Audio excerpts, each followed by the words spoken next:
આપણે પણ જીવનમાં ગમે તેવા સંજોગો આવે, ગમે તેવી મુસીબતો કે મુશ્કેલીઓ આવે, એને આપણે પાર પાડી શકીએ છીએ. બસ શ્રદ્ધા આપણને જોઈએ, ભક્તિ જોઈએ કે yes I can do it.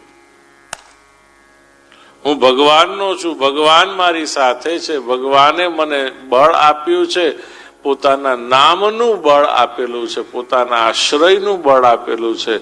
મારો વાળ પણ વાંકો થવાનો નથી. એ જેમ પ્રહલાદજી ને શ્રદ્ધા છે અને ભક્તિ છે, એવી આપણને પણ ભગવાનના ચરણોમાં હોવી જોઈએ.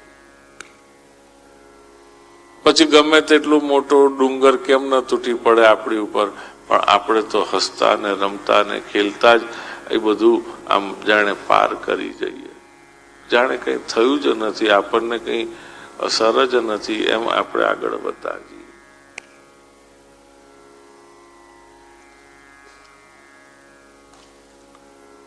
ખૂબ સુંદર ભક્તોનું આ ચરિત્ર છે કે જે આપણને પ્રેરણા આપે છે, બળ આપે છે, જીવન જીવવાની હિંમત આપે છે. કઠિનમાં કઠિનને પણ આપણે માટે સરળ બનાવે છે.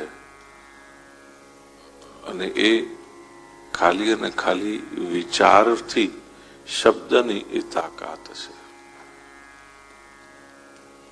આપણે યાદ રાખવા જેવું છે કે આપણે બે શબ્દ છે, એમાં ફરક તમે બતાડજો એટલે મને ખબર પડે. માસીની ભાષામાં બે શબ્દ છે, એક વર્ડ અને બીજો છે વર્લ્ડ. આમાં ફરક શું? એક વર્ડ છે અને બીજો છે વર્લ્ડ. આમાં કઈ ફરક ખરો?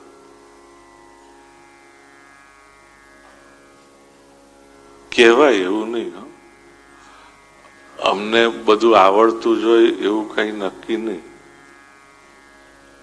પૂછીએ એટલે ખાસ સમજી જવાનું કે આ બાપજીને આવડતું નથી, લાવનારમાં લોચો છે.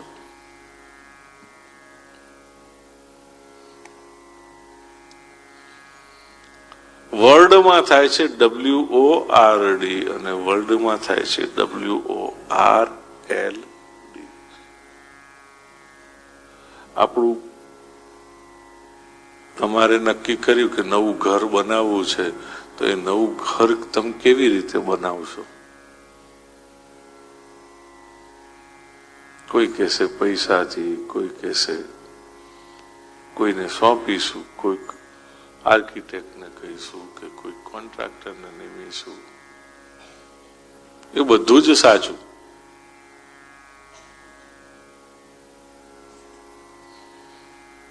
પણ આર્કિટેક્ટ ઘર બનાવશે ક્યારે?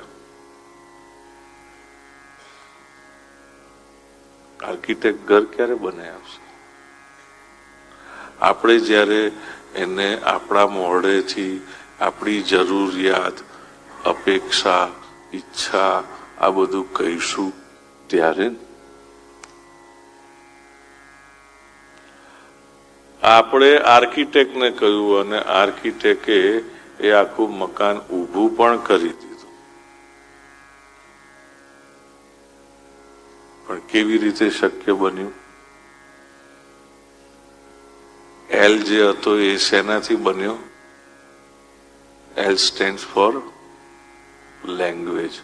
લેંગ્વેજ બને છે શેનાથી? શબ્દોથી. અને એનાથી આપણે શું ઊભું કરીએ છીએ? આપણું વર્લ્ડ.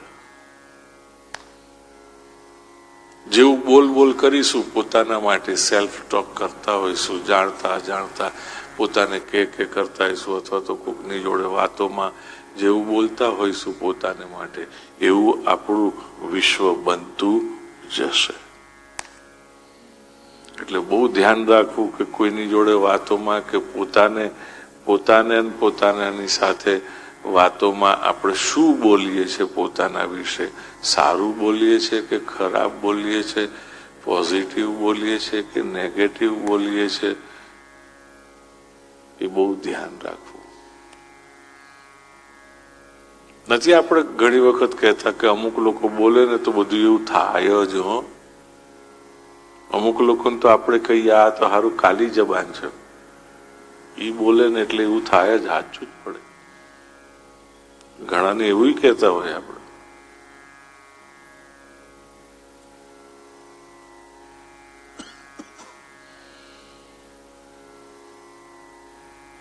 જે બોલીએ એવું થાય ને થાય જ.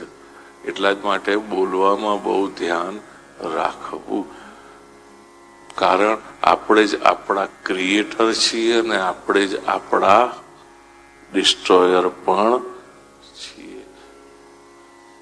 એટલે ક્યારેય પોતાના માટે કોઈને દોષ દેવો નહીં. આપણે વાણીથી જ આપણું વિશ્વ બનાવતા હોઈએ છીએ અને તોડતા હોઈએ છીએ.